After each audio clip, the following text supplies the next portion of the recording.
tudo bem? Bem-vindo ao novo episódio do Política Real. O entrevistado da semana é uma das grandes lideranças do grande ABC, já foi prefeito por 2 oportunidades, fez o sucessor e tem a tarefa árdua de ser presidente estadual do PSDB. Paulinho Serra. Paulinho. Tudo bem, senhor? Obrigado, viu, pelo convite. A gente vai falar de PSDB, sim, mas é uma tarefa difícil, hein?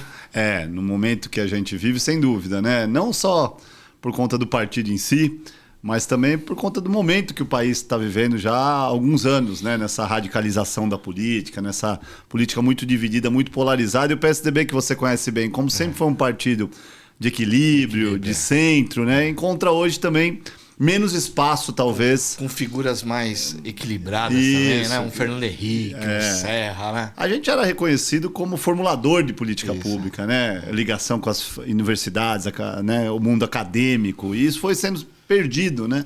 Na própria política, hoje, a gente não vê mais as discussões tão profundas como a gente via, né? Mas uma alegria participar aqui com você, viu? Obrigado pelo convite, senhor. Vamos começar, para quem não te conhece. O Paulinho foi prefeito de Santo André por 2 oportunidades, foi vereador 2 vezes. 2 vezes vereador. Você é de Santo André? Você nasceu? Nasci. Meus pais já nasceram em Santo André, né? Eu sou eu sou da 2ª geração já de andreense, uma ligação muito forte com a cidade, com a região. Meu avô paterno, que começou a nossa família lá na cidade, chegou na década de 20, era português, de Viseu. E era Paulo também, não? Era Américo. E Pinto Serra. E aí ele virou uma espécie, daquela época, ainda um embaixador português ali da... E aí ele fundou o Hospital Beneficência Portuguesa, o Clube 1º de Maio. Então, acabou fincando raízes muito profundas lá na cidade de Santo André. Meu avô materno, pai da minha mãe, chegou na década de 30, aí vindo da Itália. Então eles, e para minha sorte, eu brinco sempre que, para minha sorte, para a política, minha avó materna e minha avó paterna, ambas têm 10 irmãs cada uma. Então tem a família lá que tinha 20 tias espalhadas pela cidade, né? Minha mãe e meu pai. Então é uma família muito grande, muito ligada à cidade. Mas eu sou nascido lá, a Carolina, minha esposa, é nascida, a Maria. Então a gente tem realmente Carolina, um abraço. Um vínculo muito grande com Santo André. O teu pai era Paulo, não era Paulinho, não, né? Não, meu pai era Paulinho. Era Paulinho também? Era, porque ele é alto, magro, você conhece, né? E aí eu tomei um pouco esse Paulinho dele, né? Mas ele é Paulo Américo, eu sou Paulo Henrique. Então eu não sou Júnior. Ah, não é Júnior? Não, ele é Paulo Américo, que aí é homenagem ao meu avô, e eu sou Paulo Henrique, que é homenagem ao meu bisavô. Eu achei que Paulinho era por causa de Paulo, porque eu sou o Wilsinho por causa do meu pai é o Wilson, né? Aí a família inteira chamou Wilsinho, eu fui pra juventude, era Wilsinho, conheceram minha família, virou... Mas eu virei Paulinho também, já na adolescência, um pouco antes. E aí... Eu tomei isso do meu pai, assim, meu pai... Seu pai foi vereador, né? Meu pai foi... Manda um abraço pra ele, eu adoro ele. Eu conheci ele na campanha deputado federal do Paulo Renato. Paulo Renato. Eu brinco lá em Santo André que ele é o Paulo Serra original, eu sou o genérico. Como o genérico é mais popular, né? Eu brinco. Mas ele foi o candidato a vereador uma vez, ficou primeiro suplente e assumiu a Câmara. Assumiu. Em 96. Mas depois não quis seguir. É só ver a política... né, esse caminho de política, essa veia política sua, ela foi um pouco reflexo dessa relação do teu pai com a política? Foi menos reflexo da relação do meu pai com a política e mais reflexo da família com a cidade. Eu resolvi entrar na vida pública, assim, e a gente se conhece há bastante tempo, por conta dessa relação com o Santo André, né? E a gente tinha um grupo de jovens lá na cidade, ainda quando eu estava na universidade, que discutia política. Você fez administração pública? Eu fiz economia na FEA e depois Direito de São Bernardo. Né? E aí lá na FEA, principalmente na USP. A USP tem... É muito forte a política. É muito forte a política. E aí, a partir dali, a gente criou um grupo na cidade. E essa ideia de ser candidato a vereador, minha primeira eleição foi em 2004... Ela surgiu, claro, um pouco por conta dessa coisa da família tradicional, da experiência do meu pai... mas também porque em 2002 nós tivemos uma tragédia lá na cidade, que foi o assassinato do prefeito Celso Daniel. E o Celso... Que ano que foi? Foi em 2002. Então ele um pouco que, apesar de ser do PT, e aí não vamos entrar aqui nas questões partidárias, mas ele era um cara também da cidade, o Bruno Daniel, que é o pai dele, era muito amigo do meu avô, então meio que construíram parte da cidade juntos, né? O nome do estádio leva o nome do pai dele. Então ele tinha essa representatividade, essa identidade. E com a morte dele, aquela tragédia, a gente ficou meio órfão a cidade. E aí que dentro desse grupo que já discutia política, escolheram o meu nome para ser vereador. Jovem ainda na época, com menos de 30 anos. E o pessoal falou, vai você, Paulinho, todo mundo te conhece, tem muito amigo, família tradicional e tal. E aí eu comecei. Eu não... na minha formação, acabou coincidindo, que é bom, economia e direito tem tudo a ver, né? E depois eu me especializei em gestão pública, né? Então, eu continuo me especializando. Mas foi um pouco assim a ligação com a cidade desse grupo de amigos. E a partir daí nós começamos um projeto que, graças a Deus, deu certo. Deixa eu fazer uma pergunta, porque existe muito bairrismo, principalmente em cidade interior, né? Aqui na Grande São Paulo, até no governo do estado, diminuiu isso, existe pouco. É importante um gestor ser da cidade, ter nascido? Você acha que muda? Eu acho que quanto maior a cidade, talvez isso tenha menos peso. Sim. Mas as cidades da região metropolitana, no caso de Santo André, com quase 800 mil habitantes, ela é uma cidade grande, mas ela guarda ainda características de uma cidade de interior. Uma cidade menor.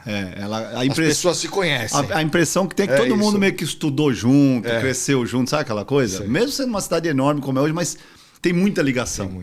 Tem muita conexão porque ela tem uma vida própria. Acha que é porque também dessa questão familiar de antigamente? Sim. Você falou, sete tias deve ter gente espalhada para todo lado. É todo isso. lado, né? E todo mundo aí tem, né? A família do Celso Daniel é a mesma coisa, né? É isso aí. Então né? tem... E lá, Santo André, como tem uma cidade que sempre cresceu também, com altos salários, tem uma classe média muito forte, né? Ela é uma cidade, até hoje, considerada uma cidade rica do ponto de vista social, né? Tem suas mazelas, tem os seus desafios, mas ela é considerada, e se comparar com as cidades do entorno, ela tirando São Caetano, óbvio que é uma ilha, né? Que é diferente. Mas eu falo São Caetano. Você vai falar que São Caetano, o prefeito vai ligar aqui, tá louco? Tira isso do ar aí. Mas com exceção de São Caetano, que é muito diferente, tem 12 km², né? Menos de 100 mil habitantes, todas as demais, Santo André tem uma característica diferente. E essa identidade em Santo André é muito forte. Tem um termo lá, eu lembro quando a gente fazia as pesquisas, e o pessoal, às vezes de fora de pesquisa, né? Você que tem e conhece muito desse assunto, falava, Paulinho, o que é essa coisa de andreense? Porque lá tem esse termo. Tem, andreense. Que é o cara que defende a cidade. Andreense ou de nascimento ou de coração. Então, eu acredito que para cidades do estilo social de Santo André ainda pesa. Outras nem tanto. Depende muito sociologicamente falando, da relação do morador com a cidade. Porque quando a cidade é dormitório, a pessoa não tem tanta ligação com o dia a dia. Então ela não liga muito para isso. Se o cara é de fora, não é... essa cidade tá arrumada, tá tudo bem. Mas no caso de Santo André, que tem uma identidade, isso pesa sim. Eu vou te contar não sei se eu te contei um episódio. A gente falou de São Caetano, eu quero... e me veio uma coisa em mente. Sabe que eu trabalhei com o Paulo Renato. Claro. Trabalhei, inclusive, com o Floriano Pêsaro, que hoje trabalha no governo federal. O Floriano era o secretário executivo do Bolsa Escola, né? E a gente saiu distribuindo o Bolsa Escola, né? Virou um programa de distribuição de renda, viajando o país inteiro, distribuindo. Aí tinha uma cidade, um dia me chamaram e falou assim, você conhece o pessoal de São Caetano? Eu falei assim, conheço. Não, porque a gente tem uma listagem aqui de pessoas com perfil para receber o Bolsa Escola. Só que eles não querem. Eu falei, por quê? Não. Aí eu fui entender. O velho Tortorello... Sim. Não queria dar a impressão... Que a cidade tinha pobre. Isso. Que ele gostaria de falar que era o PIB, né? Sim, o PIB, a mais rica do Brasil. Claro, eu tive que vir aqui, baixar aqui, conversar com um, conversar com o outro. Aí fizemos, eles receberam o Paulo Renato, entregamos e tal. Mas teve um momento lá que... Não, aqui não tem isso. Eu falei assim, olha, e lá realmente, né? Do ponto de vista urbanístico, é uma cidade de 3 por 4 é 12 km². É 3 km por 4 km, com duas avenidas praticamente, a Goiás e a Kennedy, que aí é ali. E não tem nenhuma comunidade. Não tem comunidade, assim. Então, a gente pensar que na região metropolitana tem uma cidade que não tem nenhuma comunidade... Mas por quê? Porque não tem morro, não tem o que é, cara? Primeiro, a geografia ajuda. E como é muito ajuda, pequena, né? E foi muito verticalizada rápido, e tem uma grande montadora lá, que faz do PIB... O segundo PIB per capita do estado de São Paulo, né? Todo mundo era empregado ali, né? Todo mundo era empregado. Então ela cresceu. Então tinha renda, né? Num entorno diferente, entendeu? A característica é diferente. Bolinho, você foi vereador 2 vezes, né? Assim, desse período, o que você fala assim, olha... Porque eu fico imaginando, virou prefeito, por mais que você tenha sido secretário de serviços públicos, secretário de obras, né? Secretário de obras, que acaba consolidando a sua carreira antes de virar prefeito, o negócio de ser vereador vai construindo o seu perfil, né? Vai colocando você como um possível candidato a prefeito, por ter muita relação, inclusive, com a cidade, num tabuleiro, né? O que você destaca dessa época de vereador que você fala assim, pô, eu construí esse caminho e essas 2, 3 etapas me consolidaram para ser candidato a prefeito? Primeiro, acredito que é a questão da política, né? Assim, da política, não só a política pública, mas da política mesmo. Se você fosse preencher, vou te cortando, preencher. Paulinho Serra, formulador, gestor ou político? Qual desses 3 você... Eu acho que tem que fazer um mix dos 3, viu? Porque eu não acredito em um sem o outro. Eu também acho que o político puro, que só faz política, produz pouco. E acho que o gestor, que só pensa em gestão... Ou entra na gestão pública, só político, achando que vai encontrar, né, que a vida é mansa, né? Não é. E o gestor que avalia que a política pública vai ser igual à iniciativa privada, também vai errar. Então, eu acredito muito nesse casamento. Tem que cada um. E eles se complementam. Na minha opinião, são complementares, como perfil de ser humano. Né? Porque você enxerga tudo de uma forma especial e que faz você ter um bom desempenho no poder público. E na Câmara, a questão da política foi importante. Esse foi um ponto importante, porque o legislativo é onde você é uma escola de política. Né? Você às vezes não produz tanto, porque, né, no sistema fica tudo para o executivo, basicamente. A nossa Constituição tira do legislativo, coloca praticamente o poder de fiscalizar e aprovar projetos. A grande maioria dos projetos são de iniciativa do próprio prefeito. Né? Projetos de autoria de vereador é muito difícil. É mais difícil convencer a esposa em casa ou os vereadores a votar num projeto um projeto da Câmara? Olha, depende do assunto. Mas é parecido. É parecido, né? Porque ali, e você tocou num ponto que é fundamental para entender a contribuição política. Você tem que, você convive. Você não impõe, né? Você convive com 20 parceiros, no caso de Santo André, que era 21 na minha época, e ao mesmo tempo com 20 concorrentes. 20 concorrentes. No mesmo espaço. E você vai precisar do seu concorrente. Se você quiser impor, você não, na medida você não chega a lugar que nenhum, ele né? também vai precisar de você. Então você aprende muito nisso. E no ponto de vista de administração pública, entender, pelo menos na teoria, questão orçamentária, questão de execução orçamentária, foi muito importante essa experiência. Eu já entrei na Câmara pensando em ser um vereador que formulasse mais, que se interessasse por assuntos... Você já era formado em economia, não? Já. Já era formado. Facilitou muito. Mas a área de finanças, mas né? a questão de gestão pública, ali começou a entender o processo. Então, e aí o que complementou essa experiência na Câmara foi a secretaria, né, que você falou. Que aí eu fui para o executivo. Você foi do secretário do Aidan? Não, do Grana. Do Grana. Do Grana, Isso. Aí complementou essa coisa de você conhecer na teoria, de fiscalizar, de ver como é que era o processo, né? E aí você vai para a prática, né? No executivo, que você já teve essa oportunidade, você sabe como é, que aí você efetivamente, como o próprio nome diz, você executa, né? Então foi eu fui vereador 2 vezes e acho que é uma escola que é importante para quem quer até ser do executivo, né? Porque você aprende, foi um aprendizado muito grande, né? No dia a dia ali, para você entender. Tem algum projeto que você destaca assim, esse projeto? Eu tive uma ação tributária importante, numa espécie de uma reforma tributária que eu fui o relator naquela oportunidade. Na época, a gente começou com a questão de calçada verde, ainda não se discutia muito isso. Hoje a questão climática é uma pauta muito forte, mas a gente começou com esse conceito, enterração de fiação elétrica, nós começamos a discutir isso na Câmara. Discutimos cidade limpa também lá. Foi todos os projetos que a gente começou a discutir, fizemos lá em Santo André um mix, né? Não foi tão radical como foi aqui. Porque...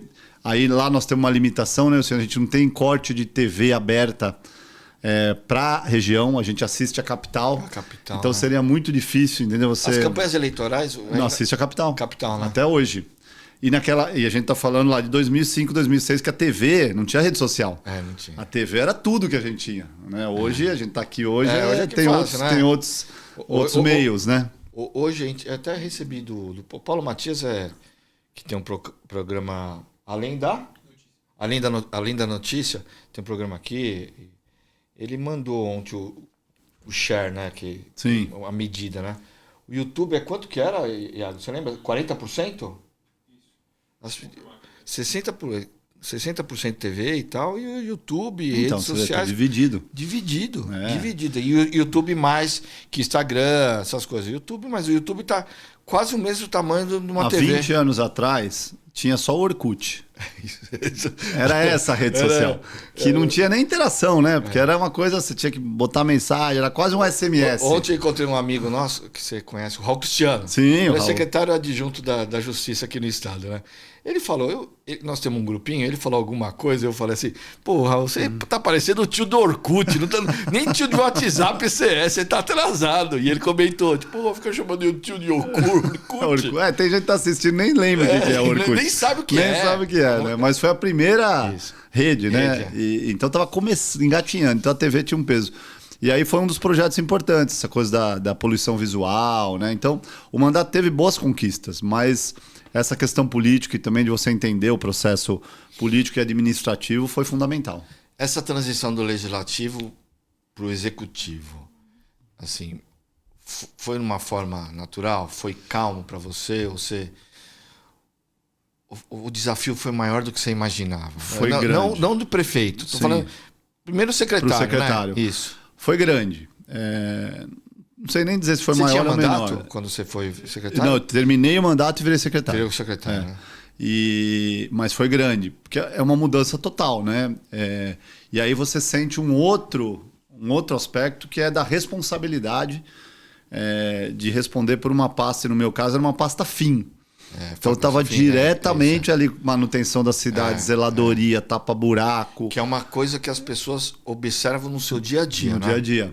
Eu tinha mobilidade urbana, estava na pasta ainda naquela época, então era uma super pasta importante, mas era praticamente toda a parte de zeladoria de Santo André ali na nossa responsabilidade. Então foi um desafio montar. Aí a gente acaba aprendendo não, mas confirmando, né, outras noções que você já tinha entendido ser importante, mas que você vê na prática que faz diferença. Uma boa equipe. Consegui montar uma grande equipe com funcionário de carreira, né? Engenheiros, arquitetos. Então foi importante. E aí você vai aprendendo também um outro lado do processo, né, assim, de contratação. Porque às vezes as pessoas falam, para trocar uma lâmpada. Não é igual. Não é fazer um Pix e trocar, né? Mas demora tanto. Tem um processo. É um processo. Tem um procedimento. Se está correto ou não. Tem tribunal, tem Ministério Público. A gente não pode, muitas vezes, a vontade... A nossa vontade, às vezes, não possibilita por conta da burocracia, vai. E eu sempre digo que eu aprendi bastante o que fazer nessa experiência, mas também bastante o que não fazer. Né? Isso também é importante, né? Então fiquei 2 anos de secretário e foi também uma outra parte dessa escola que acabou, de alguma forma, me ajudando a preparar para o desafio maior que viria em 2016. E é isso que eu ia falar. Essa sua experiência te moldou ou te deu... Ou te credenciou, não sei se é credenciou, mas te falou assim, puta, é isso que eu quero ser executivo, eu quero ser prefeito. Sem dúvida. E isso ajudou a tomar essa decisão? Ou era uma coisa que você já tinha... Minha mãe conta que eu sempre quis ser prefeito, desde a infância. Isso que eu ia falar, você devia ter... Você sempre foi um cara muito executivo também, né? Muito organizado, né? Nós já fizemos campanha junto. Sim. E eu sei quem é organizado e quem não é nas campanhas, né? A gente conhece, né? Quem é líder, né? E eu, quando te conheci, eu conheci um Paulo líder, um Paulo organizado, um Paulo correto, um Paulo que o que combinava, ele cumpria, de boa família, porque conhecia os pais, sabe? Então, isso vai credenciando. E ali você vê o perfil, né? Pô, executivo, ser vereador é legal, né? Mas é isso. Né? É diferente, né? O executivo você realiza, né? Você consegue transformar. E aí você foi candidato a prefeito. Aí ali foi a... Você ganhou na primeira, né? Ganhamos, graças a Deus, em 2016. A gente foi como uma terceira via, né? Concorrendo naquela oportunidade com o ex-prefeito e com o prefeito que estava no cargo. Então era aquela coisa da pesquisa... Era o Grana e o Aidan. Grana e Aidan. O Aidan tinha perdido para ele, estava tentando voltar e o Grana no mandato. E aí eu surgi mesmo com aquela terceira via tradicional, né? Santo André também tinha um outro tipo de polarização lá. A polarização em Santo André, a história era PT e PTB. Que nem existe mais o PTB, mas era isso. Era o Dr. Brandão, Brandão e o Celso Daniel, que por um grande tempo aí, né, a partir da década de 80, polarizaram ali. Então, essa polarização estava repetida, mas a gente via que tinha um desgaste de ambos muito grande. Né? Que as pessoas estavam procurando qualquer semelhança com o nosso atual momento é uma mera coincidência. Mas era isso, a gente testava lá 80% de rejeição, né, os dois somados, e a gente lançou um projeto novo, né, com essa coisa da ligação com a cidade, da experiência, muito pé no chão, sem fazer promessa, uma coisa, arrumar a casa. A cidade estava muito desorganizada. Qual que foi o principal desafio na hora que você sentou na cadeira? Reorganizar do ponto de vista administrativo e financeiro. Administrativo o quê, cara? Quando você fala administrativo? Administrativo, assim, a máquina, como ela ficou praticamente paralisada 2 anos pela falência financeira da cidade, e aí você não contrata, você não executa, você não licita, não faz nada. Ela tinha se tornado uma máquina emperrada, burocrática demais, pesada, preguiçosa. E aí, para você destravar a engrenagem, você não pode mandar todo mundo embora. E sem grana, para destravar e sem grana ainda. E não pode. Tem 12 mil funcionários na prefeitura. 11.400 são de carreira. Né? Então, você não manda embora. Não manda embora. Né? Então, você teve que ganhar o pessoal, fazer um trabalho paralelo a isso, que foram os 2 primeiros desafios. Arrumar a casa do ponto de vista financeiro. Choque de gestão. E aí, você conviveu nas gestões do PSDB e você sabe qual é o cardápio, né? Você sabe como é que é, não é fácil. Não é fácil. Mas a gente fez o ajuste, fiz reforma da Previdência, fiz reforma tributária, antes até da reforma da Previdência, a gente fez lá. Doída. Foi gente para frente da minha casa, protestar no primeiro ano. Cidade que Santo André, eu não acho que Santo André é uma cidade menor. Mas a cidade menor, esse fato de você frequentar a padaria, a mesma padaria que todo mundo. Sim. 1º de maio, né? Sim, vai lá no 1º de maio. É difícil. Às vezes você quer ficar tranquilão lá na piscina, tomando uma cerveja. Você toma cerveja? Não tomo muito. Não, vai tomando uma cerveja lá e o cara fala, bom prefeito, bom prefeito. Tem, mas assim, eu procurei. Não vou dizer que não dá para você dizer que não mudou nada, né? Assim, depois que você vira prefeito, tem muda. Coisa que não tem jeito. Mas eu procurei, dentro do possível, não mudar nada, meus hábitos. Continuo correndo, jogava meu futebol no clube. E o pessoal com isso também passou a se acostumar e respeitar muito. O pessoal respeitava bastante isso, viu? Conseguiu separar o seu espaço. O pessoal, prefeito, não queria te acomodar aqui. E aí, convivo com o cara a vida inteira. Ele não vai escutar, né? Entendeu? E o cara falaria comigo de qualquer jeito, entendeu? Era o Paulinho que estava ali, não era o prefeito. Então isso manteve. Eu continuei na padaria, como você falou, e vou mesmo, todo dia, passo em uma, em outra, no mercado e tal. E isso fez parte também de uma coisa, de um processo que depois que a gente arrumou a casa e a gestão cresceu do ponto de vista da aceitação, uma coisa muito natural. Foi muito gostoso ser prefeito. Eu falo às vezes com colegas prefeitos que falam, olha aqui, cabelo branco, tal. Lógico que eu tive preocupações, teve desafios enormes, mas de uma forma geral, assim, eu olho para trás e sou muito grato. Compreensão das pessoas, o carinho. A gente teve momentos difíceis, como a gente estava dizendo no início, dessa readequação da máquina, tudo isso, mas o modelo de gestão funcionou. A gente implementou um novo modelo, que é aquele modelo de gastar o menos possível com a máquina e o mais possível com a política pública fim. Né? Você criar uma máquina mais eficiente, é esse o conceito geral. Então eu lembro, eu vendi carro oficial, tinha carro de luxo, então a cidade não pagava salário de médico e o prefeito tinha Ômega, Vectra, alugado. Eu devolvi tudo, celular corporativo, cartão corporativo, eram pequenos imóveis alugados. Tinha um imóvel... Onde fica pingando, né? Muitas tinha vezes... imóvel da Secretaria de Educação, esse foi muito simbólico na cidade, era R$200 mil por mês o aluguel. Eu pus a Secretaria de Educação no prédio da Cultura, adaptou ali, está até hoje, 8 anos, se passar 9 agora. Né? Tá até hoje. Tem a chiadeira do início, depois as pessoas vão entendendo. Né? É isso. Então, a gente conseguiu com esse pacote que as pessoas compreendessem também a diferença, que era um cara da cidade, que morava a cidade, que vive a cidade e que era o prefeito, e não o contrário. né? E aí foi um processo muito natural e muito prazeroso, assim. Até hoje, quando a gente anda lá, é muito legal, assim, porque as pessoas reconhecem, tem um carinho muito grande. Em 2019, você era prefeito na época da história do Covid. É. Como que foi lidar com isso, sabe? Qual que foi, assim... Aliás, está completando 5 anos, né, agora. Hoje, essa semana, anos? que a OMS declarou a pandemia. Essa semana como foi essa fase? Foi o maior desafio, a meu ver, da história moderna da humanidade. Eu não tenho nenhuma dúvida disso. E para o gestor ali, foi um desafio extra porque, além de tudo, assim, em setembro de 2019... Portanto, 4 meses antes da pandemia começar, que começou no começo de 20 oficialmente, né? Ela veio antes, mas quando a gente viu o que era mesmo, foi no começo de 20. Setembro de 2019 que a gente conseguiu virar a chave lá na cidade do ponto de vista orçamentário, que o modelo de gestão começou a fazer os seus impactos. Então eu tinha aquela coisa que, fiz a concessão para a Sabesp, já tinha feito a reforma da Previdência, a cidade já estava superavitária novamente, funcionando as coisas. Aí eu falei, agora... É só colher os frutos. Aí vem o vírus. Né? E eu me lembro que, eu sou São Paulino, né? Você sabe. Eu tinha ido num jogo do São Paulo na quinta, contra o River Plate na Libertadores. Você é que tá chorando essa semana. Também, Palmeiras! Ai, o Palmeiras! Mas também, pelo amor de Deus. Pelo amor de Deus. Mas eu fui num jogo com 60 mil pessoas no Morumbi na quinta. No sábado, nós estávamos anunciando que uma semana depois ia fechar a escola.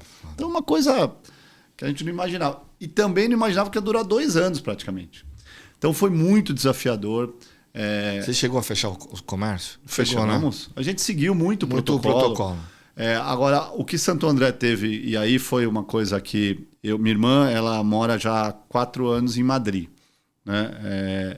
E ela, na pandemia, ela tinha acabado de se mudar para lá. E ela me relatou o que tinha acontecido na Europa uns 20 dias antes de chegar no Brasil. E ela me relatou um cenário muito catastrófico, porque na Europa foi pior do que aqui. Itália, né? Itália e Espanha foi... Gente exatamente. Dentro, e como lá né? chegou antes, eu tinha isso já na minha mente, essa coisa desse relato dela, contando coisas assim. Você foi se preparando. E aí a gente olhava também todo o cenário e falava, não tem como isso não chegar no Brasil com força, porque vai chegar. Não tem jeito. E aí a gente se antecipou. Quando tinha aquela coisa dos respiradores, você lembra bem, Santo André tinha comprado, a gente abriu 3 hospitais de campanha. Os nossos hospitais ficaram um mês e pouco realmente ociosos, mas a hora que ninguém mais tinha, nós tínhamos. Então a gente nunca ultrapassou 90% de internação. Nós chegamos a ter 80 leitos para cada 100 mil habitantes, que é um índice alemão, europeu. Né? E a gente saiu muito bem. No ponto de vista da segurança alimentar, a Ana Carolina fez um trabalho social incrível. A gente entregava merenda na casa das pessoas. Ela fez um projeto lá de máscaras, que as costureiras da cidade faziam máscaras. E a gente distribuía, fizemos mais de 1 milhão de máscaras de pano. Então todo mundo tinha máscara de graça. Então teve toda uma integração da equipe. E Santo André virou exemplo para o mundo, inclusive. Eu lembro que a Reuters foi lá umas 4, 5 vezes, fantástico. Todos os grandes veículos mostrar o bom exemplo da cidade. A gente teve uma das menores taxas de mortalidade. Claro que né, a gente lá, todo mundo perdeu amigo, perdeu parente, a gente lamenta, porque foram milhares, né, de vidas perdidas. Mas, ao mesmo tempo que foi um grande desafio, também deixou grandes lições, né? Do SUS, a importância da força do SUS, do nosso Sistema Único de Saúde. Né? A importância da vacina. Você estava lá na época com o governador Dória e foi importantíssimo, se não fosse né? Essa coisa da vacina. E aí a gente pegou na hora, montamos drive-thru. Lá em Santo André, tudo drive-thru a vacina. Vacinávamos assim, mas de tonelada. Eu levei minha mãe para tomar vacina no drive-thru também. Peguei ela na casa, ela morava... Eu moro na Aclimação, ela mora em Santana. Peguei ela, o carro e fui num drive-thru. Acho que foi lá no Memorial da América Latina. Santo André a gente só fez drive-thru. Funcionou muito. Então, foi um desafio que ensinou muito, mas sem dúvida, a gente pessoalmente, né, eu tinha que carregar a cidade, tinha que liderar a cidade, e eu fiquei separado da Carolina e da Maria, né, da minha filha, porque a Carolina Tava na guerra, né? E ela tem uma doença autoimune, a Carolina tem doença de Crohn. Então ela é mais suscetível a pegar o vírus, né? E aí, pegar o vírus e o vírus se desenvolver. Né? E aí o médico falou, olha, vocês se separam de corpos aí, não tem jeito. Então ela foi pro interior, lá onde tem uma casa, ficou lá. Então era muito duro. Eu lembro que eu fazia o teste. Primeiro fazia a live para falar com as pessoas, porque era só tinha rede social na época para se comunicar. A gente não podia fazer reunião, né? Não podia fazer nada. Então a gente fazia. Aí eu fazia o teste, entrava direto no carro para não falar com ninguém, para chegar lá, para poder vê-las com a certeza que eu não tinha tido contato com ninguém. Aí ficava com elas lá 1, 2 dias no máximo, voltava para Santo André, para a linha de frente de novo. Eu e o Acácio Miranda, que é secretário lá em Santo André, foi secretário seu, inclusive, de saúde, uma vez entrevistamos na Jovem Pan Edinho Silva, do PT, acho que era prefeito de Araraquara. Araraquara, isso. Aí, acho que ele não falou no ar, mas ele falou no bastidor, né? Porque o Edinho é do PT, mas é um PT que a gente consegue conversar. Mais light. Né? Consegue conversar. É. E ele tinha relação quando eu era do governo do estado, né? Ele me disse, não sei por que entrou essa história do Covid, eu acho que foi fora do ar, inclusive. Ele disse assim, eu não sei se eu perguntei ou ele falou, olha, uma coisa que eu teria feito diferente do Covid, eu não teria fechado escola para as crianças menores. Porque eu acho que foi uma perda de estudo. A gente poderia ter tratado. Ele falou, a gente poderia ter tratado de outra forma. Hoje eu acho que eu não, se fosse o momento que eu vivia lá atrás, pudesse revisar alguma coisa, era escola para as crianças. A gente falou, não teria fechado. Sim. Não teria fechado porque eu acho que o prejuízo é muito maior do que se tivesse sido contaminado e muitas não foram, tem imunidade e tal. A vacina foi primeiro para eles, para os velhos. Você teria feito alguma coisa diferente hoje, olhando? Eu acho que nessa mesma linha, talvez a única também. E eu ainda não tenho convicção, viu? Era muito difícil se tomar decisão. Né? Era muito difícil. Falar hoje... então, por isso eu falo, hoje, né? Hoje é mais fácil, mas assim... Eu colocaria as crianças em risco sem saber direito como é que era esse vírus, porque hoje a gente já sabe muito mais sobre o vírus. Então, mas ele falou, hoje olhando com as informações isso, que eu tenho, já foi claro. Assim, talvez isso, né? Porque lá em Santo André a gente ficou 2 anos com aula não presencial, praticamente a pandemia inteira. Meu filho, cara. Meu filho trabalhava no palácio, eu levava ele fazer aula no palácio, na minha sala. Eu fazia educação física com ele. Até o último IDEB fiquei feliz, porque no pós-pandemia Santo André cresceu 315 posições. Então a gente fez um baita sistema para repor isso, com tablet, com extra aula, com aula em tempo integral, a gente conseguiu na nossa rede. E eu fiquei feliz porque a gente está evoluindo muito na educação. Somos a cidade hoje de 500 mil habitantes, de todo o Sudeste, que mais alfabetizou na idade certa. De todas as cidades da região Sudeste inteira, Santo André é a primeira. Então, agora teve o prejuízo, não tem jeito da gente negar. Teve uma quebra ali, até do vínculo com a escola, das turmas. Né? A gente fez um programa que chama Nenhum a Menos, que é fazer uma busca ativa da criança que não voltou, entender com a família por que não voltou. Né? O que está acontecendo? Então, mas essa questão da educação... Descolou, né? Descolou, isso, desconectou. Né? E numa idade, dependendo da idade, era a idade da alfabetização, né? Idade importante. Então, meu filho, que ano que foi? 19? Faz 20, 5 anos, você falou? 20 e 21, pandemia. A pandemia começou em março de 20. Meu filho está com 12, 10, 9, tá com 7 anos. E tava alfabetizando. Um pouquinho depois da alfabetização aí. E não é, e a molecada, esse negócio da internet, aí foi importante porque era o único caminho, né? Mas a gente mesmo vai fica uma hora na frente do computador assistindo alguma coisa, não fica, né? Imagina a molecada 6 horas, e tem outro 5 aspecto, horas, né? Que é a vida em sociedade, que é o contato humano. Isso nunca vai ser substituído. Não vai. Aquela convivência com o professor, não tem jeito, né? Então, talvez na educação, se for para falar de um ponto que poderia ter feito algo um pouco diferente, com os dados de hoje, nessa mesma área. Nas demais não, porque comércio, evento, não tinha o que fazer. A gente seguiu o protocolo. É claro que às vezes o critério do protocolo, e muitas vezes a gente até discutiu com o governador, você se lembra, porque ele considerava a região toda, né? Às vezes até a região metropolitana. E Santo André estava fora, a gente tinha bons índices, e aí a gente abriu, porque podia abrir, mas era sempre no critério. A gente teve problemas geográficos, não problemas do critério do plano São Paulo, né? Mas geográfico tinha porque considerava lá a DRS, né? Lembra? E aí, às vezes tinha uma cidade lá no ABC, por exemplo, que estava pior que a gente, tinha menos leito e tal. Pô, e aí não fazia sentido, né? A gente ficar... Penalizava quem estava bem, né? Mas, com exceção disso, dessa regra, a gente conduziu de uma forma muito responsável, com base na ciência, do jeito que tinha que ser. Por isso que a gente superou bem. Mas aí você foi todo o seu esforço, né? Seu desgaste inicial de ter que fazer os ajustes, porque é um desgaste inicial. Desgaste, né? claro Desgaste, né? Não são flores, né? As Sim. pessoas não vão lá para bater palma, vão lá para filha da mãe e tal. Tem um desgaste inicial. Mas você foi firme, corajoso e assumiu esse desgaste.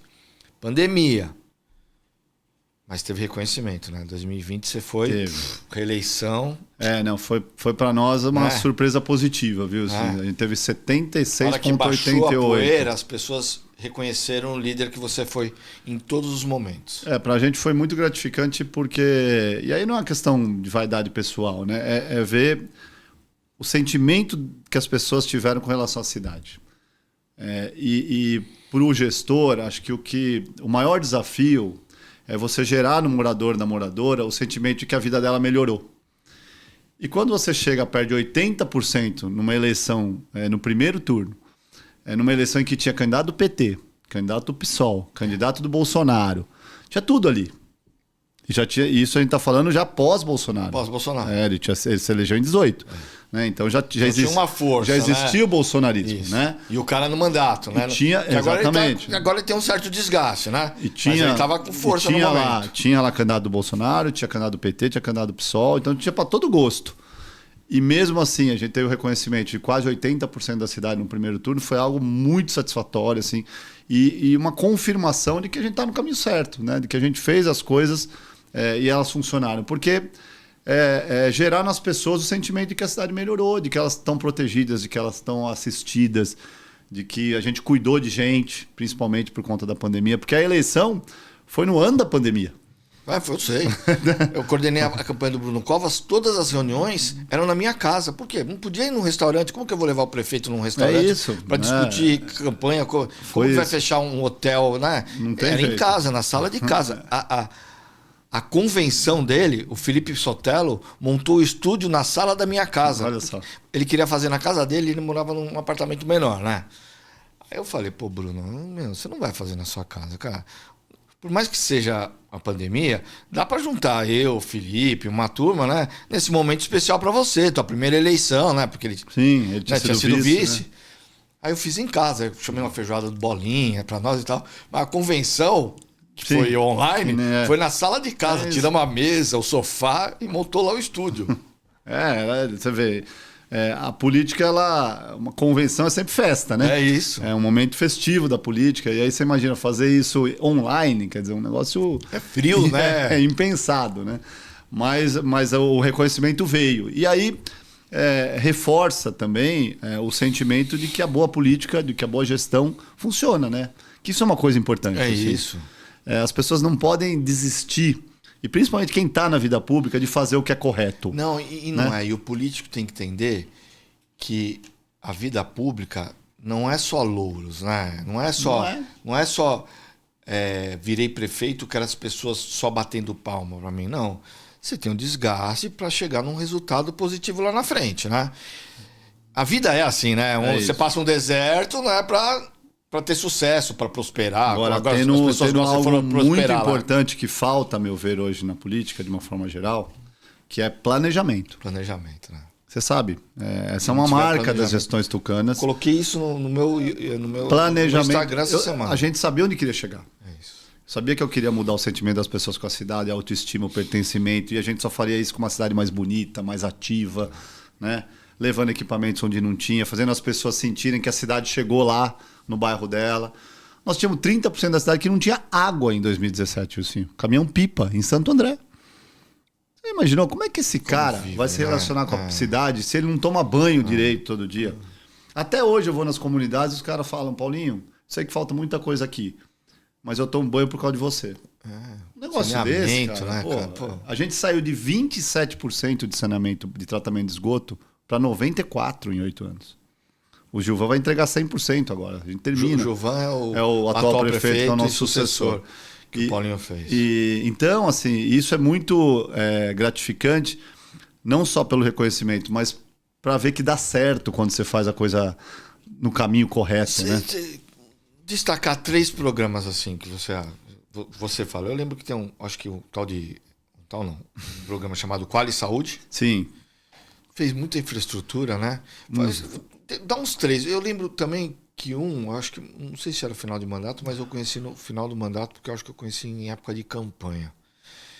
Eu acho que a pessoa entregava produto para reciclar. A moeda verde. E recebia em comida? Comida, isso. Você podia comprar, né? Você trocava lixo reciclável por alimento. Infraestrutura, saúde, e esses são os 3? Os 3 principais. Sem dúvida. Explica como que é o Qualy Saúde. O Qualy Saúde, quando a gente assumiu, assim, tinha lá... Eu tive que fechar 7 unidades de saúde. Imagina para um prefeito, acabou de assumir. Fechei uma UPA na cidade. 2 UPAs, na verdade. Por quê? Deixou o povo bem feliz, hein? Não, você imagina.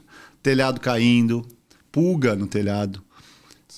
Olha, em fevereiro de 2017...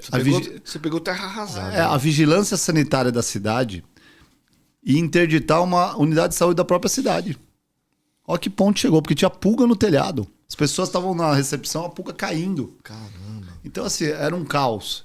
E aí a gente planejou, né, mais uma vez, um programa que chama Qualy Saúde de requalificação da saúde. É simples. Mas a requalificação não é só externa. De estrutura era importante, porque não dá para você atender com, pulga, né, com o telhado caindo. Mas humanização de atendimento, fazer o diagnóstico de médico onde falta, onde não falta, o que tem. Quando você reestrutura, você tem que reestruturar também e acolher os recursos humanos, né? Eu digo, sem dúvida. Falar de saúde, é médico, enfermeiro, atendente. Desde a recepcionista. Não adianta fazer só prédio, né? Não adianta, é isso. E uma coisa que foi fundamental, a meu ver, para o Qualy Saúde dar certo: informatização. Nós tínhamos 5% só da rede informatizada na cidade. Era sabe aquela fichinha antiga de médico que você procurava ali no. Então, você vai numa unidade, né? Vou dar o exemplo lá da cidade. Você era o Bom Pastor. Por qualquer circunstância, você mudava depois para Vila Luzita. Não tinha. Você tinha que começar de novo. Um novo cadastro. Não tinha como que é o formulário, não? Como que é o prontuário digital. Prontuário não era hoje, digital. Mais do que até esse cadastro, que nós estamos quase em 100% já, até os exames de imagem, quando você vai no Poupa Tempo da Saúde, que foi um fruto do Qualy Saúde, você faz o exame, já vai para a tela do médico que vai te atender, especialista. Você até economiza, porque não precisa imprimir. E ele fica com isso para ele fica, também? Fica no cadastro dele. Fica no cadastro. Fica no cadastro dele. Então, essa informatização... E aí a gente começou com 1 unidade, 2, Mas ele 3... consegue ver de casa ou não? Se ele for num médico particular com o exame... Ele pode pedir e a gente envia. Mas a gente chegou a 60 equipamentos de saúde. A gente reformou praticamente a saúde toda da cidade. Tem 12 equipamentos ainda que faltam no padrão. E a gente fez um novo padrão, com ar-condicionado, né, com a recepção, com cara de recepção. Tem gente, eu fico muito feliz quando acontece isso, que vai gente lá, aqui aceita convênio. Quer dizer, a cara do público está com cara de privado. Isso. Então isso é bom, porque o fato de ser público não tem que ser sinônimo de baixa qualidade. É o contrário. Né? Então o Qualy Saúde foi algo muito diferente. O sistema SUS é um negócio tão maravilhoso, né? Por que não... Né? Vamos tratar como... Claro que tem os desafios. Uma cidade de quase 1 milhão de habitantes sempre vão ter. Mas assim, comparar os números de 2016 com os nossos números da saúde... E aí nasceu o Poupa Tempo da Saúde, do próprio Qualy Saúde, que ficou até maior que o Qualy Saúde, mais conhecido, porque é um centro de especialidades que a gente resolve. A gente hoje não tem nenhuma fila a mais de 30 dias para nenhuma especialidade. E você sai de lá com o seu problema resolvido, seja o exame. Você sai de lá, se não tiver o exame lá na hora, você já sai com o exame agendado e com o retorno com o especialista agendado. Por isso que é Poupa Tempo, é padrão Poupa Tempo mesmo, né? E fica num shopping, no mesmo sistema do Poupa Tempo, que é uma política, inclusive, tucana, para documentos com muita, né, que é muito reconhecimento, na época do Covas.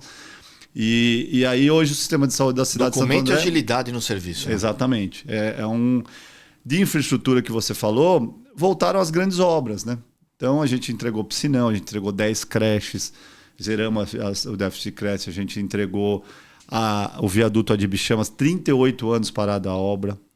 Tinha meio viaduto só construído, a gente fez, completou. A Avenida Caçaquera, uma avenida nova, que também era assim, tinha rua de terra a 2 quilômetros da prefeitura. A avenida chama Luiz Inácio de Anhamelo. um nome, que é uma baita avenida em São Paulo. Sei. Lá era de terra. Eu fui subprefeito. Então. De lá. Então. Fui subprefeito.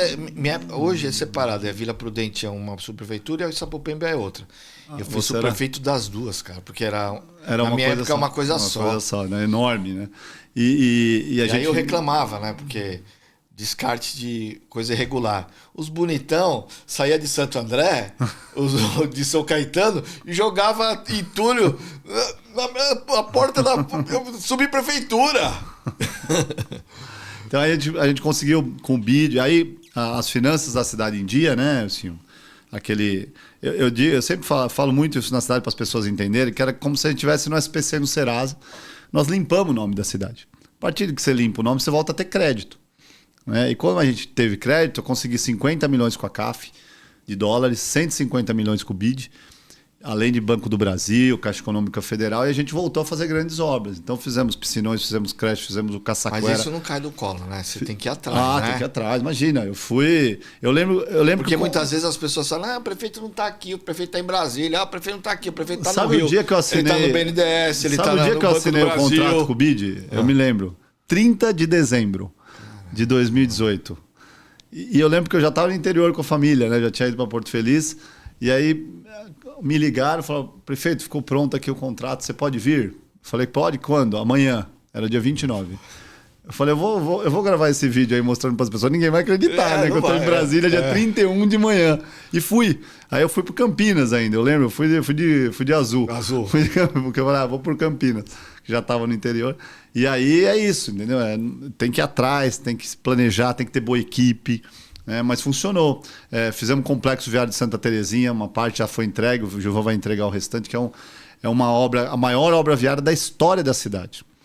O que é? A principal avenida? São dois, na Avenida dos Estados, tá. Mas são 2 viadutos e 5 pontes. Caramba. Parque linear embaixo dos viadutos, no maior cruzamento do ABC, 5 mil veículos por hora passam lá. E liga o quê? São Bernardo? Liga sentido São Caetano, Mauá, passando por Santo André, e liga Mauá, São Paulo, né? Nos dois sentidos. Certo. Passando por cima do outro viaduto, que é o Castelo Branco, que a gente também fez. Então era o nosso pior gargalo. Está sendo resolvido, né? Então é isso. E que você falou aí, que esse a gente tem um carinho especial, que foi uma ideia da Ana Carolina, que é o Moeda Verde. Esse foi o programa mais premiado que a gente teve na gestão. Porque ele é completamente circular. Né? O conceito é relativamente simples. Você acumula material reciclável e troca por comida. 5 quilos de reciclável por 1 quilo de alimentos que vem do banco de alimentos. Mas isso gerou... Chega um voucher. Não, leva na hora. Leva Vai um caminhão com comida, legumes, frutas. Leva uma cesta básica, não? Isso. Não, é comida mesmo. Você escolhe. Escolhe, não. É tipo uma feira limpa ali, cara, legal, com alimentos. Pesa na hora, aí te dão o ticket, você vai na mesma hora e já leva para casa. Isso já está hoje em 80 mil pessoas, 30 comunidades. Qualquer pessoa. Levou em qualquer condição financeira. Qualquer condição. Lógico que a gente começou, e aí por isso que ele é circular, aonde a gente tinha ponto de descarte viciado. Que são próximos de comunidades. Não, eu sei. Você sabe disso. Eu ia limpar na porta da favela da Vila Prudente. Aí a gente fez, a primeira que foi em Utinga, lá, que é a comunidade dos ciganos, nós gastávamos R$200 mil por ano para limpar a comunidade. Então, primeiro ponto, a gente economiza com limpeza. Segundo, gera consciência ambiental, que as pessoas percebem que o entorno fica mais agradável, fica mais legal. Terceiro, comida na mesa. E aí tem o outro lado, que é o aterro municipal. A gente aumentou a reciclagem em 151% com esse programa. O nosso aterro ganhou 2 anos de vida útil. Porque antes a gente enterrava lixo que estava misturado com orgânico, que não precisava ser enterrado. E aí você ocupava mais o aterro. Então a gente, aumentando a reciclagem, além de aumentar a vida útil do aterro, nós ainda estamos dando emprego hoje para quase 100 funcionários de reciclagem, através de cooperativas, que como a reciclagem aumentou, nós tínhamos que contratar mais reciclador. Então é um programa que pega desde a consciência ambiental, põe comida na mesa, deixa a cidade mais limpa, gera emprego na outra ponta e aumentou a vida útil do nosso aterro. É um programa incrível que a gente tem muito orgulho de... E receber um prêmio do Cidades Excelentes, receber um prêmio do Sebrae. recebemos prêmio de cidades sustentáveis. Em matéria de sustentabilidade, o Moeda Verde, eu pude expor ele na COP 28 em Dubai.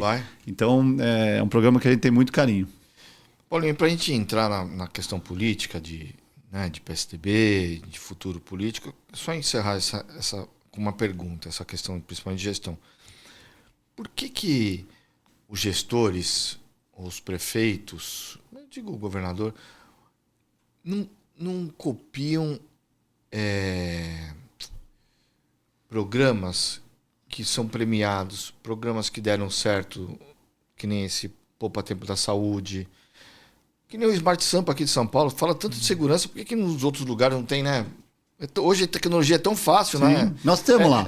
Tem, nós temos. Então, a mesma coisa. Mas um monte de lugar não copia, às vezes gasta mais com segurança, né? Correndo de bicicleta atrás de bandido, do que é mais barato hoje colocar a câmera, porque você compra na China, sei lá por quanto você compra, é barato pra caramba. Mas por que os gestores têm dificuldade de reconhecer os programas que deram certos em outros municípios e trazer para o seu próprio município? Eu tenho a impressão, porque todo prefeito vem aqui, saúde.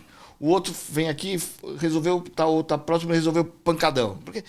E aí eu olho para a cidade do lado ainda está com o problema do pancadão. Eu olho para a cidade do lado, não vou. É um chute, né? Eu acho uma cidade do lado de Santo André, perto de Santo André, está com problema na saúde. Por que não se copia as coisas que deram certo? Eu acho que isso melhorou, viu? Melhorou? Eu acho que melhorou. O Moeda Verde, por exemplo, lá no ABC, tem Mauá, tem São Caetano, com outro nome, tá, mas é o mesmo programa, mesmo conceito. Não importa. Claro, cada um dá a sua personalidade da sua marca, própria ali, não tem problema. O Poupa Tempo da Saúde, nós recebemos do Rio Grande do Sul, o governador Eduardo Leite foi visitar, o Marconi Perillo trouxe 10 prefeitos de Goiás. Legal isso. Lá em Goiás chama VaptVupt.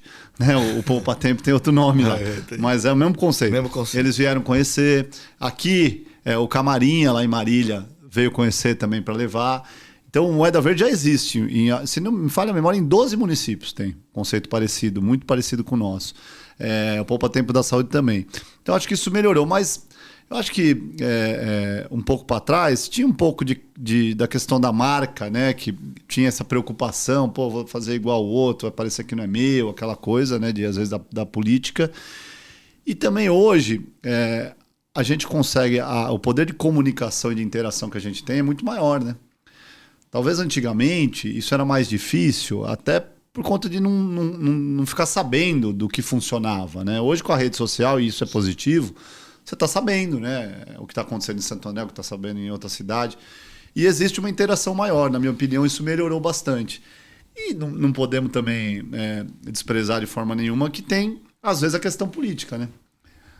Ele é de uma linha ideológica diferente da minha, então não vou fazer igual. Isso ainda existe. Não vamos existe, aqui também. Fala que tá tudo. Que tá tudo você bem. Tá falando que do jeito que você está falando, parece que está tudo maravilhas as relações. Isso existe. Mas eu confesso a você que, principalmente no pós-pandemia, eu percebi que essa interação ela se aprofundou. Inclusive, uma missão, a Ana Carolina, deputada estadual, né, você sabe, é um dos pontos do mandato dela, levar as boas ideias para outros municípios e trazer de outras para cá. Ela tinha dentro das propostas dela, ela chama de banco de ideias, né, de São Paulo. Então ela consegue ali, quem quiser consultar, pode ver, eu tô pensando em alguma coisa na sustentabilidade, vai lá ver o que tem de legal, né?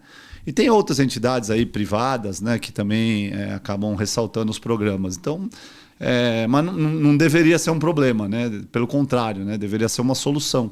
O que é bom, copiar, pô. É isso. Né? É simples, né? Não tem problema. Paulinho, agora vamos para a parte mais difícil da entrevista, que aqui só foi, né? Que eu gosto do C, mas é bom conhecer a história, né? E saber, porque você é um exemplo mesmo, você é liderança, eu gosto do C, sabe? Tem um carinho especial. E tem um carinho especial também pelo PSDB, né? Sim. Não sou filiado mais, por questões profissionais, mas tem um carinho porque, né, fui presidente de juventude, participei, né? Conheci, né? Moleque atrás do Covas, do Serra, Fernando Henrique. Mas ele está numa fase ruim, né? No estado perdemos o prefeito pra caramba, né? Não foi culpa sua, é o natural, porque perdemos principalmente Quando perde o governo do estado, naturalmente, né, os outros prefeitos acabam migrando, porque, né, o governo vai para cima, outros vão para cima, e o prefeito quer sobreviver e muitas vezes acha que migrando é a solução da sobrevivência. Então não vou tirar... Não é culpa nem sua, nem acho que é culpa do prefeito que migrou. Mas e aí? Né? São Paulo não existe, a capital aqui morreu. Colocaram lá né? Nem vou falar, mas morreu aqui. Né? Você não escuta nem falar, não tem relação com o prefeito Ricardo Nunes, o que é uma coisa ruim, sabe? Mas morreu aqui. Mas e o Estado? E o país? Ainda tem solução para o PSDB? As tratativas de fusão ou de... Como que é? Tem com cidadania? Incorporação, federação. Federação é um caminho a ser levado em consideração mesmo? Eu acho que a gente precisa assim, fazer uma análise bem fria aqui, sem torcida. Isso. Né? São duas coisas. Primeiro que eu acho que o PSDB ele é um conceito, ele não é só um partido. Ele foi, e aí ele foi um conceito também para as pessoas. Hoje muito menos, né? Porque perdemos essa ligação, essa conexão com a sociedade. Mas ele foi por muito tempo um conceito de boas práticas, de bons quadros, como a gente falou aqui, de ligação com os quadros acadêmicos, de formulação de política pública, né? Com planejamento. Plano real, pô, não precisa ir longe. Quem que acabou com a inflação no Brasil? Plano Real, Fernando Henrique. PSDB. PSDB, né? O Bolsa Escola, que virou o Bolsa Família, maior programa de transferência de renda. Começou com a dona Ruth Cardoso, com o Paulo Renato. Isso. Os grandes programas, as grandes marcas que existem hoje com outros nomes, começou no PSDB. É isso. Isso é um conceito. Esse conceito não está perdido, na minha opinião. Pelo contrário. A gente vive... a política são ciclos, né? A gente vive um ciclo muito polarizado, até da antipolítica. Né? Acho que esse ciclo passou, diminuiu, e a tendência é para que a gente volte para uma coisa mais equilibrada. E lá, falando ali do meu pedaço, isso deu certo, né? A gente ali fez uma gestão de centro mesmo, mas com um centro equilibrado, com planejamento, no formato que o PSDB sempre acreditou. Então esse conceito não acabou. Agora, para esse conceito voltar para o imaginário das pessoas e voltar a ser identificado pelas pessoas, precisa da questão pragmática, que é, dentro da regra do jogo hoje, da regra política, o partido precisa se reestruturar. E aí não tem jeito. Né? Fundo partidário, tempo de TV, os mecanismos que existem hoje para o partido se reestruturar e reaparecer, depende de bom desempenho nas eleições, em especial nas eleições do ano que vem. Isso. Deputado federal. Para o partido se reestruturar, a meu ver, tem que ter projeto. Principalmente projeto presidencial, se quer se reinserir, né? Para voltar a se reconectar com as pessoas. Então, mas está fazendo esse planejamento? Está fazendo. Agora, não dá para fazer com o tamanho que tem hoje sozinho. Entendi. Que é aí que eu ia chegar. Para fazer isso, assim, para ter o mínimo de viabilidade... Tem que ter musculatura política. E vai precisar se unir a outras forças políticas. Então, eu defendo a fusão. Né? Eu acho que a gente precisa... pensar num novo modelo. Não sei nem se manter o nome ou não. Isso que eu ia perguntar. É uma outra discussão. É uma discussão, acho que mais complexa. Né? Mas como é um conceito, esse conceito pode ser representado por um outro nome, a meu ver. Ou não, tudo bem. Né? Não para mim, isso não é algo decisivo. O mais importante é a gente ter, e eu tenho trabalhado nisso. Aqui em São Paulo, nós saímos... E aí, como você falou, era impossível manter 200 prefeitos no partido. A gente teve o governo do Estado por 30 anos, quase. Quando perdeu o governo do Estado, é natural da política que houvesse uma migração. É um terremoto, né? As placas vão se ajustando. Mesmo assim, né? Nós temos 32 vices, 22 prefeitos, quase 500 vereadores. Né? Você vê, o partido não acabou. Não acabou. Nós tivemos aqui na eleição em São Paulo, no segundo turno, mesmo sem candidato, nós tivemos quase 30 mil votos no 45. Aqui em São Paulo, na capital. O pessoal anulava o voto no 45. Né? Assim como o PT teve também, enfim. Então, para a gente conseguir de alguma forma resgatar isso, eu acho que é importante para o Brasil, o conceito é importante para o Brasil, a gente precisa se unir. E com quem pensa parecido. Igual, ninguém pensa.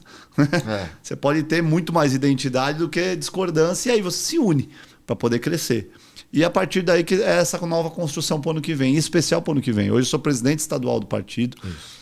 fizemos um desempenho dentro do que era possível bom no estado de São Paulo, mas é óbvio, tamanho que o partido já foi, né? É óbvio que a gente perdeu. E a gente colhe um pouco, e a meu ver, a gente colhe um pouco, paga o preço, a meu ver, independente do nome, de não ter tido candidato na última eleição. Porque também o PSDB... A presidente. Presidente. Porque o PSDB, a meu ver, na cabeça das pessoas, como ele nasceu muito grande, já com presidente da República, né? Porque a gente teve candidaturas antes, mas foi muito rápido, né? O Fernando Henrique virou presidente muito rápido, né? Então, as pessoas já contam com isso. Ou contavam. Né? Quem é o candidato do PSDB? Né? E a gente pulou uma eleição justamente no momento em que a antipolítica prevaleceu. Então, nós fomos muito afetados. E a eleição não é ser candidato por ser candidato. É que a eleição é a oportunidade do partido... Mas você acha que mesmo se tivesse 5%, 10%, eu não sei se vai... eu acho que seria melhor do que não ter. Do que não ter. A minha opinião é essa, eu acho. Mesmo com 5, com 3.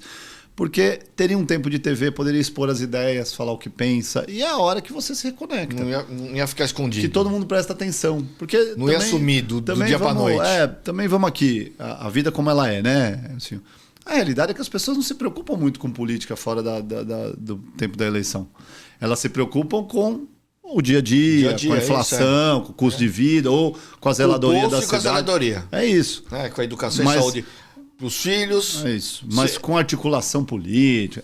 Nada. Tem uma distância. Isso é coisa de político, né? Isso. A gente fica sem dormir, o povo não está nem sabendo o que ele está fazendo. Qual é o momento que as pessoas param, de alguma forma, para... Eleição. É eleição. Então você está fora de uma eleição presidencial, foi um preço, ainda mais para um partido que a vida toda se construiu em cima de eleições presidenciais e eleições de executivo. O PSDB é um partido de executivo. Isso, executivo. Né? A gente sempre foi nisso. Então, eu falo a gente porque ainda... Não. Então, eu tenho carinho. Então é isso. Acho que assim, o desafio é enorme nesse novo modelo. Tenho muita amizade com o Marconi Perillo, adoro o Marconi Perillo. Acho. Aliás, faz um grande trabalho o Marconi, né? Você sabe que às vezes, quando eu estou com alguma dúvida política, você tem algumas pessoas que eu ligo, né? Vou falar, eu não tenho vergonha de falar, Gilberto Kassab. Fui subprefeito dele, tenho boa relação e ele é um mestre em política. É verdade. Ligo pro Marconi e falo, quando eu fui para entrar na Real Time, eu liguei pro Marconi. Eu falei, Marconi, eu tô com uma proposta, mas eu não quero errar. O que você acha? Vai sim, importante. Pô, você tem, você conhece muita gente, você tem habilidade política, vai embora, segue em frente e tal. Sim. Liguei pro Marconi. É isso. Então, e é um cara... é um talento enorme, foi prefeito governador de Goiás jovem, foi um grande governador. E tem feito um trabalho brilhante de resgate, viu? Incansável. Para todos os estados, um trabalho incrível ele tem feito. É um dos responsáveis, até certo ponto, por essa sobrevivência ainda do PSDB com algum protagonismo, né? Além das nossas bancadas, dos nossos quadros. Então, eu acredito que o conceito vai permanecer. A gente precisa transformar isso numa operação política viável para ter mais musculatura. Porque não adianta você ir para a eleição também com 2 segundos de TV e sem fundo para não poder fazer propaganda. Porque aí a mensagem que você quer passar não chega. E aí não adianta, entendeu? Então, fica um remendo, né? Fica um remendo. Mas eu acredito sim que é necessário para o Brasil. E vou estar à disposição, acreditando no bons modelos. O seu sentimento é o quê? Fusão? Eu acredito que vai sair uma fusão com um partido de centro-direita. Centro-direita. Eu acho que esse é o caminho. E aí nós vamos ter um tamanho maior, poder ganhar musculatura para ter, quem sabe, até um candidato a presidente. Hoje, o governador do Rio Grande do Sul é um quadro, o Eduardo Leite, é o quadro que é favorito, até porque já está no 2º mandato. Tem boa aprovação, é um baita gestor. Cara novo, né? Com vontade, né? Oxigenado também. Estão precisando, né? Porra, mano. Então, acho que a gente tem alternativas para... Chega de Biden na política, né? Chega isso. Com todo respeito, mas chega. Todo respeito. Então, acho que a gente tem caminhos. Mas para isso é uma travessia...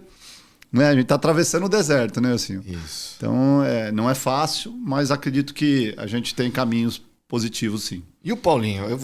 Aí eu vou dar um testemunho meu. Eu volto a falar. Baita gestor, habilidade política, trabalhador, bem formado, boa família. Prefeito de Santo André? Ok, acho que... Eu acho que Santo André foi importante, né? um crescimento, foi um amadurecimento, principalmente como gestor. Porque uma coisa é o que está nos livros, outra coisa é quando a gente senta na cadeira, né? É verdade. Os livros são importantes, Sim, né? muito. Mas a experiência de sentar na cadeira é um complemento fundamental, né? Te vejo com capacidade para ser senador. Santo André, meu filho, Santo André é grande, sabe? É um desafio, pegou uma terra arrasada, reeleito, então teve reconhecimento, fez uma boa gestão. Senador, governador, eu acho que tem capacidade, mas eu acho que se o Tarcísio quiser ser candidato, eu acho que o Tarcísio é o candidato natural. Sim, sem dúvida. E a gente respeita isso. Né? É claro. Isso, né? Não quero. Claro. Né? Até falando, porque pode falar governador, o Paulinho já quer ser governador no lugar do Tarcísio. Não. Tarcísio tem todo o direito e capacidade para ser o candidato a governador desse centro-direita, um centro mais à esquerda também. Não tem problema, porque o Tarcísio tem um outro perfil, não é o Bolsonaro. O Tarcísio é o Tarcísio. Mas você tem um perfil que também poderia ser governador. De repente, partido que você tiver, PSDB ou uma fusão que fizer, pode ser vice. Não sei, não quero arrumar confusão. E deputado federal, eu acho que é um deputado federal reeleito. Eu tenho um problema com a história de deputado federal, quem é bom gestor. Que Brasília, o gestor, muitas vezes, por mais que você tenha habilidade política, Brasília do Congresso lá é 10, 15 que mandam e sobressair é difícil. Você deixa a base, por mais que você traga recurso, fica 3, 4 dias lá, volta para cá, né? Federal é... Eu já trabalhei com federal, eu sei. Então, eu estou falando toda a experiência própria, né? Não é fácil. Mas senador e governador, assim, sem o Tarcísio, eu acho que você tem todas as condições. O que você imagina, Paulinho, daqui para frente? Sim, primeiro, obrigado, viu, pela análise aí. E eu tenho uma convicção só, que eu quero continuar na vida pública, ajudando a melhorar a vida das pessoas. E se tiver oportunidade, hoje com um eleitorado maior, né? Santo André foi um grande desafio, é o desafio da minha vida. Eu me planejei para isso a vida inteira, foi uma espécie de sonho também, de desafio que eu realizei. E nunca imaginei terminar uma gestão de verdade, nem nos meus melhores sonhos, com mais de 80% de aprovação. É uma coisa incrível a relação que a gente tem com a cidade, e é recíproca, né? O amor que a gente tem pela cidade e o carinho das pessoas com a gente. E agora usar tudo isso, essa bagagem, para poder ajudar mais gente, né? E a política transforma a vida das pessoas. A boa política transforma. Ela gera efeito no cotidiano, em qualquer âmbito. Né? Se for uma gestão ruim, de forma negativa.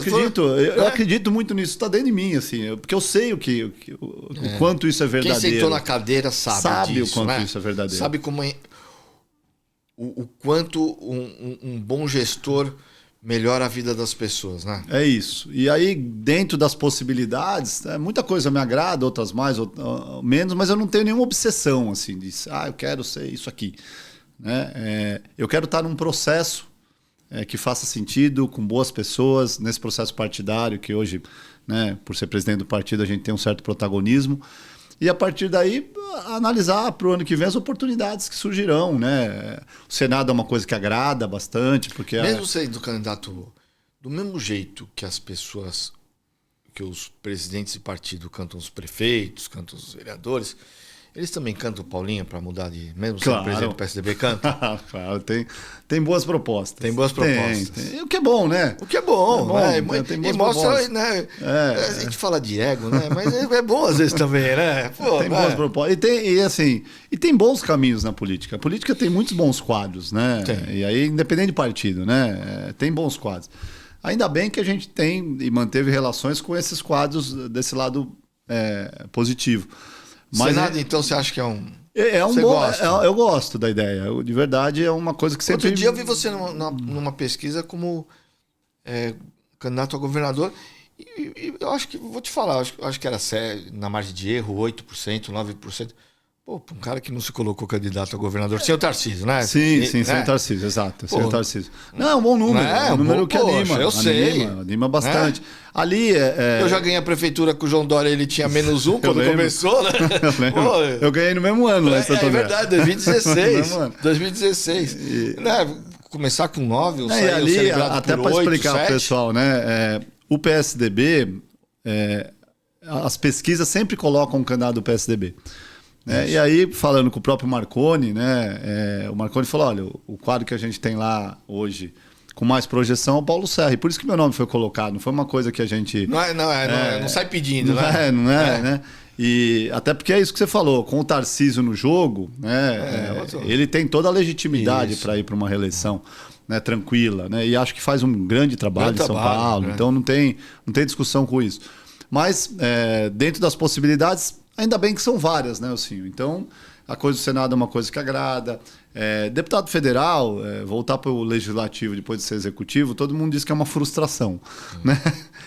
Mas se tiver que ser a experiência também, vamos lá, né? Eu coloquei como experiência, mas entre as 3 opções, duas de executivo, duas legislativo, que o Senado, mas o Senado é um outro... O Senado é quase que executivo, porque você representa o Estado, né? Então é diferente, né? É diferente. Mas é isso, eu quero estar na vida pública, né? Dentro dos convites que a gente tem recebido. Eu vou agora em maio, eu vou para Harvard, ficar um mês em Harvard para fazer mais uma especialização em infraestrutura e parcerias público-privadas. Então, esse acesso a Harvard também abre, né, um outro horizonte, porque eu continuo acreditando na política com conteúdo, na política que a pessoa se prepara, né? A rede social, às vezes... Aí o cara cai do caminhão. Desvirtua um pouco ali, né? Ficar conhecido a todo custo. Eu não acredito nisso. É importante você comunicar. Mas você tem que ter conteúdo, entrega. E a entrega vem de quem se prepara, não tem jeito. Né? E aí essa oportunidade que surgiu lá em Harvard, eu vou agarrar mesmo, porque é um mês ali, um pouco de sacrifício, que me afasta um pouco ali do dia a dia, da cidade, da própria família, né? Porque é quase que uma imersão. Mas você voltar com um diploma de Harvard também é algo importante para esse futuro. Né? A filha está com quantos anos? 9. Maria. Ela já... O meu... O meu virou 12 anos, virou líder da sala já. Ele quer ser presidente do Grêmio. E eu nunca falei nada. Você vê, a Maria, eu virei prefeito, ela tinha 1 ano, né, Elcinho? Então, ela cresceu.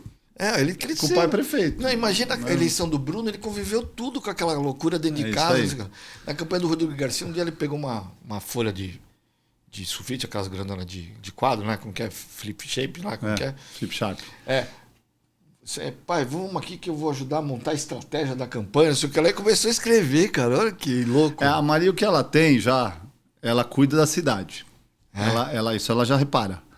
Ela de líder, assim, de política, não. Ela é na dela, ela é mais tranquila. Eu também sou, né? E ela puxou o pai e a mãe. Mas dessa coisa do cuidado com a cidade, às vezes eu levando ela na escola e falo, pai, a luz está acesa de dia. A luz do pó, sabe? Ela fala, liga pro tio Vitor. Virou uma subprefeita. Isso ela, subprefeito tem isso, né? Isso ela faz. Pai, por que essa rua tá tão esburacada? Sabe? Já tem um olhar, né? Mas vamos ver o futuro aí, deixa ela escolher. Paulinho, eu acho que é isso. Obrigado, senhor. Torço que você continue na vida pública, como gestor, como... No legislativo, acho que o Senado, né? Porque foi o que você falou bem, o Senado representa o Estado, né? Não é um legislativo quase executivo, né? E acho que você tem capacidade para isso. Tomara que você consiga reconstruir o PSDB, seja de uma forma solitária, que eu acho mais difícil, seja com uma boa parceria com outro partido, através de fusão, através de federação. Acho que para ganhar musculatura e ter deputado tem que ser um negócio mesmo... Vamos reconstruir. Reconstruir é do zero. Então faz uma fusão, pega deputado de um lado, deputado de outro, de repente faz uma federação com outro maior, e, né? Sai mais fortalecido. Volta... Começa uma nova história, mas um pouquinho mais, com 50 deputados, 40, né? Um pouco mais forte, né? Esse é o caminho. Esse é o caminho, não é? Esse é o caminho. Mas eu torço por você, Paulinho. Obrigado por ter vindo. Aceito o convite e bater papo aí. Obrigado e parabéns aí por todo o trabalho, por toda a trajetória e conte conosco. Valeu. Valeu. Obrigado para você que nos acompanhou nesse novo episódio do Política Real com esse prefeito líder no grande ABC, Paulo Serra. Não se esqueça, clique no YouTube e dê seu like no Instagram. Valeu!